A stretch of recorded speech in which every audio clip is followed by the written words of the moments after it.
Hey, what is up guys? It's Silver Sun here and today I'm going to be giving you guys my review on the Dragon Ball Super episode 107. Alright, so this episode starts out with Frost pretty much just hiding um behind some like rocks and pillars throughout the Tournament of Power, and pretty much he's having like this little flashback to when Champa recruited him for the tournament and stuff like that. And then pretty much he's just saying like that he will pay him for what happened in the last tournament they had between Universe 7 when they lost and stuff like that. Pretty much he doesn't want to lose this time around.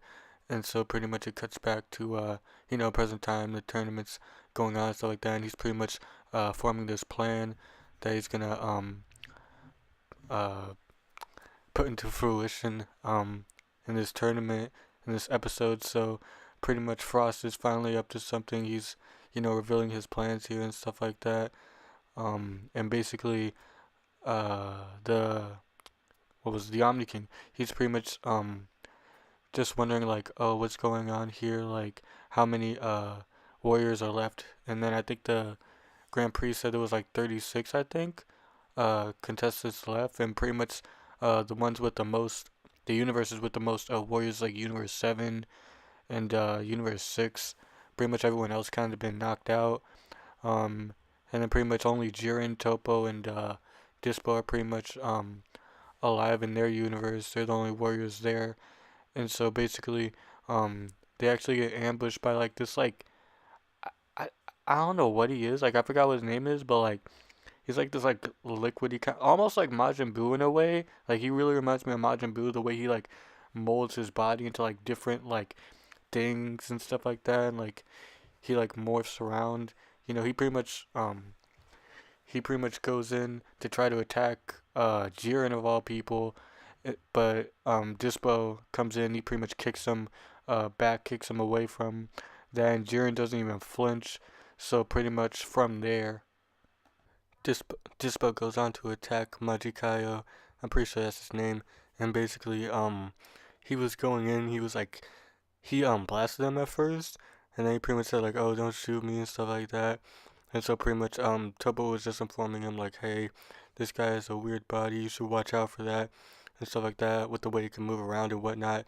So pretty much Dispo went in for a kick, but when he did, he pretty much almost got choked out by the guy. Like he pretty much morphed around him and pretty much started strangling him, and he was about to cut off his ears. But um, what happened? I think. Oh yeah. Jiren stepped up and he was about to fight him.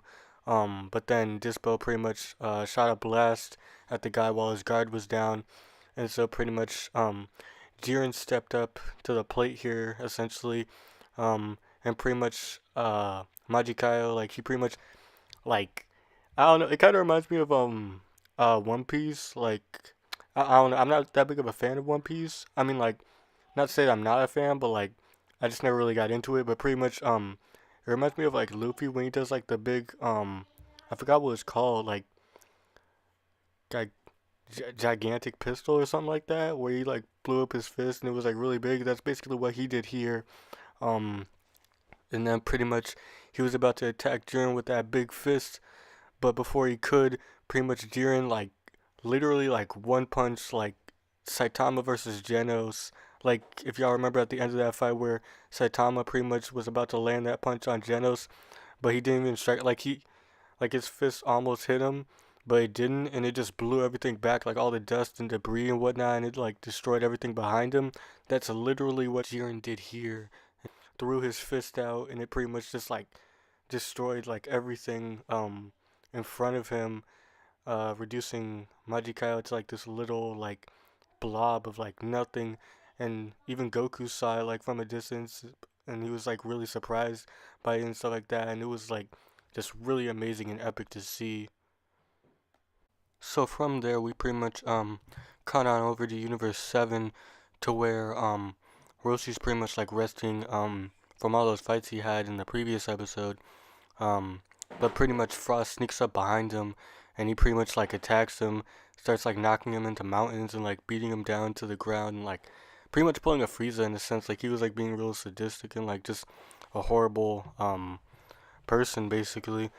And pretty much Goku was like watching this a little bit, and he pretty much went in to try to help, but before he could, Ribrianne came in and pretty much stopped him from doing so.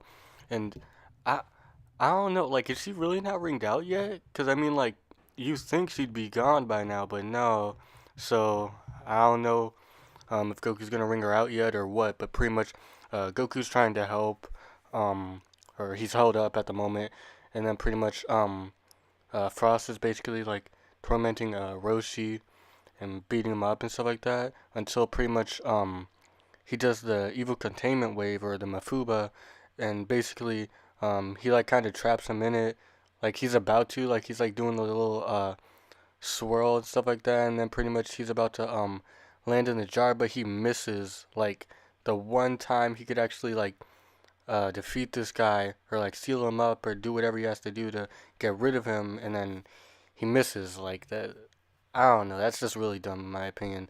Like he really messed up there, and pretty much Frost just started going in, just shooting blasts at him, left and right, just like rapid firing them, and then pretty much he sees Vegeta out in the distance, pretty much standing on top of a pillar, basically looking on, I guess conserving his stamina or whatever. And then pretty much while he's blasting Roshi, he blasts Vegeta with one blast, but it doesn't affect him. He pretty much knocks it away, and he pretty much looks back all angrily, and Frost is just standing there smiling and whatnot. Well, I mean, I don't know. I thought it was like a nice little touch there, but pretty much after that, Vegeta actually comes into the picture, and he essentially saves Roshi, and he pretty much one shot. Well, he doesn't one shot, but he pretty much punches Frost into like a boulder basically, and he's pretty much just like saying like, oh, ever since that Universe 6 tournament and stuff like that, I've actually gotten weaker and whatnot. If you punch me one more time, I could die. And then pretty much Vegeta just saw right through his lies basically, and he's just like, no, stop stalling for time. And then so pretty much they just get right into fighting, and so basically uh they were fighting a little bit until pretty much what was his name again? Magetta pretty much comes out of nowhere, and basically it's like a 2-on-1 situation there. Uh Vegeta versus Frost versus Magetta, and pretty much Roshi's just standing there, not really doing much until pretty much he decides to use the Mafuba again on Magetta, because pretty much like what Vegeta's doing isn't really affecting him. He can't really blast him or do anything to really bring him out. So pretty much Roshi's gonna do the evil containment wave, but if he does, he might die this time. And even Beerus was pretty much saying like, oh, if that happens, you should give him a sensu bean before he dies and stuff like that. Even though like it's against the rules, like stuff is getting pretty tense here, and they kind of gotta do what they gotta do in order to survive in this tournament, basically. And so pretty much here's where like the whole like title of the episode comes in. You know, the whole like cunning trap. Pretty much what he had was for Vegeta. Pretty much Roshi did the evil containment wave, but um Frost actually got in the way of it, and he pretty much reversed it. And then basically from there, it seemed like Frost was gonna get like Roshi, so pretty much Vegeta tried to stop him before he could do anything, before he could seal up Roshi. But then he pretty much turned around and just used it on Vegeta, so it was pretty much like a fake out type of thing there.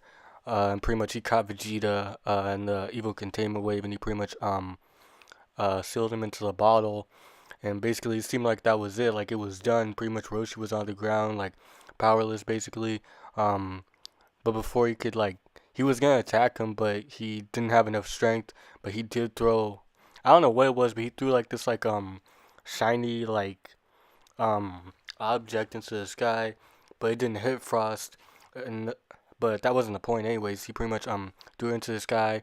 It came back around, and it pretty much broke the bottle that sealed Vegeta, that he sealed Vegeta up in. And then basically Vegeta emerged all epic like in the old like movies and stuff like that, or specials or whatever, the old Dragon Ball Z movies and stuff like that, where he makes like those epic appearances and stuff like that. That's pretty much kind of what happened here. He pretty much emerged from the bottle like a badass, and basically he's a Super Saiyan Blue. He's tired of the bullshit, and he's about to go in and pretty much wreck Frost. But before he could, Frost pretty much disappears. So leaving only Vegeta, pretty much Vegeta blasts off the rocks, basically covering his ears because he still has like that I don't know, he's really soft, like basically like he doesn't do well with insults, and pretty much Vegeta just starts calling him a few names and pretty much just kicks him off of the arena area, and then pretty much he's pretty much just saying to Roshi like, oh, you should, stop what you're doing now and stuff like that before you die, basically. And then he pretty much walks off saying like, just leave the rest to me, and then pretty much Roshi falls off of the arena, landing into the uh what they call it? Um basically he just falls out of the arena. He's in like the spectator seat, and pretty much Beerus kind of like thanks them and whatnot. Like he's not really happy with them because they pretty much just lost and stuff like that. All three of them, Krillin, Tien, and Roshi and stuff like that. Um, but he was still proud of them, like for doing what they had to do, and sticking around for as long as they did. And so pretty much we cut on to Goku about to fight Rip Ryan, but then that's where the episode ends. And I have to say, this episode was great. Like art and animation on point. This episode, like, I mean, it wasn't like fantastic. Like, it was like I'd say like an 8 or like a 9 out of 10 in terms of that. I really like the plot as well, like the whole like setup here, like all the different fights we got and stuff like that, and all the stuff going on and whatnot. It was really well paced, and I really enjoyed this episode. It was a really great episode. But tell me what you guys thought of this episode. If you guys had seen it, do you guys like it? Do you guys hate it? Do you wish we could have seen some more things in this episode? Like for instance, Jiren, like seeing what he could bring to the table, other than just that one punch that he did. Uh, did y'all think that Roshi should have did some more in this episode rather than getting wrecked? I mean, like I feel like he really couldn't have done much else in this episode, but I don't know. I'm just throwing some ideas around and stuff like that. But just tell me what you guys thought. And that's pretty much it for this review, guys. So until the next one, Silver Sun is out.